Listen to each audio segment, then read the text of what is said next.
আমি আবারও বলবো, আপনারা ভুল করে কখনো যদি জ্বর বা কাশি হয় কখনো ঘরে বসে থাকবেন না, সাথে সাথে ডাক্তারের কাছে যাবেন। তা নাহলে আমার মতো পরিণত হবে। কারণ আমার শুধু ডাস্ট অ্যালার্জি থেকে আজকে আমার এত বড় সমস্যা হয়েছে। আমি সকল ভাই বোন আমার জন্য দোয়া করবেন। আসসালামু আলাইকুম। সবাই কেমন আছেন? আশা করি সবাই ভালো আছেন। আমি আল্লাহর মধ্যে ভালো আছি। প্রতিদিনের মতো নতুন একটি ভিডিও নিয়ে আপনাদের মাঝে হাজির হলাম। আমি গতকাল রাত্রে ডাক্তারের কাছে গেছিলাম। এই যে দেখেন, সাথে সাথে কখনো প্রেশার মাপবেন না। যাবেন, যে বসবেন, একটু পানি খাবেন, হাঁটাহাঁটি করার পরে আপনি প্রেশারটা মাপবেন। তা নাহলে আমার মতো সমস্যা হবে। আমার প্রেশার আপনার পুরো হাই দেখা যাচ্ছে, উপরে 170, নিচে হচ্ছে 90। মানে আমি এর ভয়ে অস্থির হয়ে গেছি। কি আমার প্রেশার তো এত না, আবার দেখতেছে বলতে আপনি প্রেশার হাফ ডাউন করতেছে। তাহলে এখন যখন আমি আধা ঘন্টা পরে মাইপা দেখি আমার 140/90। এতদিন আয়নকে ভাবতাম কি আয়ন ছোটো বাচ্চা, শুধু কান্নাকাটি করে, কেন এগুলো দেয়। এখন যেন আমার এই সমস্যাটা দেখা দিচ্ছে, এখন আমি বুঝতেছি ছোটো বাচ্চা হইলে কী হইব, ওর অনেকটাই কষ্ট হয়েছে। এখন সেম আমার এরকম সমস্যা দেখা দিচ্ছে, শুধু সাধারণ অ্যালার্জি থেকে আমার এই ধরনের অসুখটা। তাই সবাইকে বলবো ভালো মতো থাকবেন, ঠান্ডা থেকে দূরে থাকবেন। যাই কেটে পরের দিন সকালে আজকে রাম্মু আলু ভাজি করতেছে, রুটি বানাইতেছে। আমি তো এগুলো খাবো না, আমি খাবো অন্য কিছু। আর দুপুরের জন্য কী কী রান্না করবে সম্পূর্ণ এখানে কেটে নিচ্ছে আম্মা। আজকে কাঁঠালের তরকারি রান্না করা হবে। কাঁঠালের তরকারি কার কার পছন্দ কমেন্টে বলে যাবেন।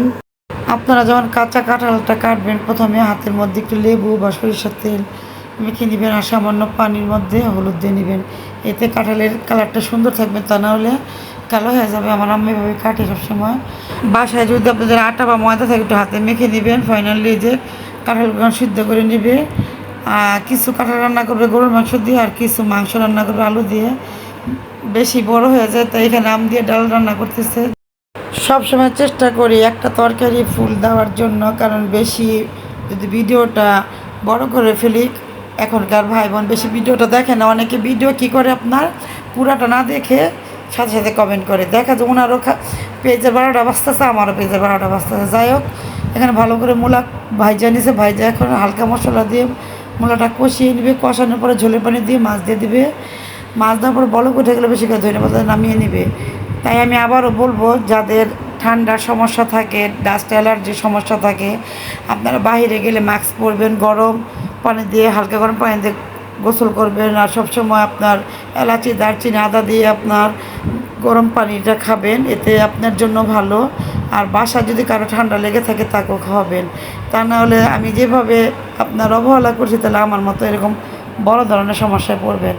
আমি জীবনে কল্পনা করি না আমার এই বয়সে এরকম ঠান্ডা লেগে যাবে। কারণ সব হচ্ছে উপর আল্লাহর ইচ্ছা, আল্লাহ যা করবে ভালোই করবে। আমার অতিরিক্ত ঠান্ডা লাগার কারণে আমার এখন নিয়মিত 3 বেলা আমার গ্যাস দিতে হইব। আমার প্রচুর পরিমাণ ঠান্ডা লেগে গেছে। জানি না উপর আল্লাহ কবে আমাকে সুস্থ করবো, শুধু উনি বলতে পারবে।